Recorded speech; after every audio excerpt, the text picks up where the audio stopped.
আসসালামু আলাইকুম সুপ্রিয় ফুটবল ফ্যান। ব্রাজিল ফ্যানদের জন্য চরম দুঃসংবাদ হলো আসন্ন ২০২৪ কোপা আমেরিকায় নিজেদের গ্রুপ পর্বে পরপর দুটি ম্যাচে হলুদ কার্ড পাওয়ায় কোয়ার্টার ফাইনালের মতো গুরুত্বপূর্ণ ম্যাচ খেলতে পারবেন না বর্তমান সময়ের ব্রাজিলিয়ান অন্যতম তারকা ফুটবলার ভিনিসিয়াস জুনিয়র। এর আগে প্যারাগুয়ের বিপক্ষে ৮৩ মিনিটে হলুদ কার্ড দেখেন ভিনি। কিন্তু পরের ম্যাচে অনেকটা আশঙ্কা নিয়ে মাঠে নামে ব্রাজিল ফুটবল দল কলম্বিয়ার বিপক্ষে। কিন্তু সেই ম্যাচের শুরুতেই অর্থাৎ সপ্তম মিনিটে হলুদ কার্ড পেয়ে যান ভিনিসিয়াস জুনিয়র। মূলত পরপর দুটি ম্যাচে হলুদ কার্ড দেখায় কোয়ার্টার ফাইনালে নিষিদ্ধ হয়েছেন ভিনিসিয়াস। তার বদলে দলে জায়গা পেয়েছেন গ্যাব্রিয়েল মার্টিনেলি এবং কোয়ার্টার ফাইনালে ব্রাজিলের মুখোমুখি হবে শক্তিশালী উরুগুয়ে।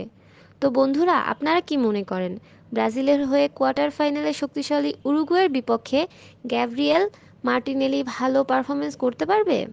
এমনকি ভিনিসিয়াস জুনিয়রের অভাব পূরণ করতে পারবে কি? তা অবশ্যই জানাবেন কমেন্ট করে। আর বন্ধুরা, আপনাদের কাছে একটা ছোট্ট রিকোয়েস্ট, আপনারা যদি আমাদের চ্যানেলে নতুন হয়ে থাকেন তাহলে প্লিজ চ্যানেলটি সাবস্ক্রাইব করে পাশে থাকবেন এবং নোটিফিকেশন অন করে দিন পরবর্তী ফুটবল খেলা বিষয়ক নিত্য নতুন আপডেট খবর সবার আগে পেতে। আর যারা অলরেডি সাবস্ক্রাইব করে পাশে আছেন তাদেরকে অসংখ্য ধন্যবাদ। ভিডিওটি যদি আপনাদের কাছে ভালো লেগে থাকে তাহলে একটি লাইক দিবেন।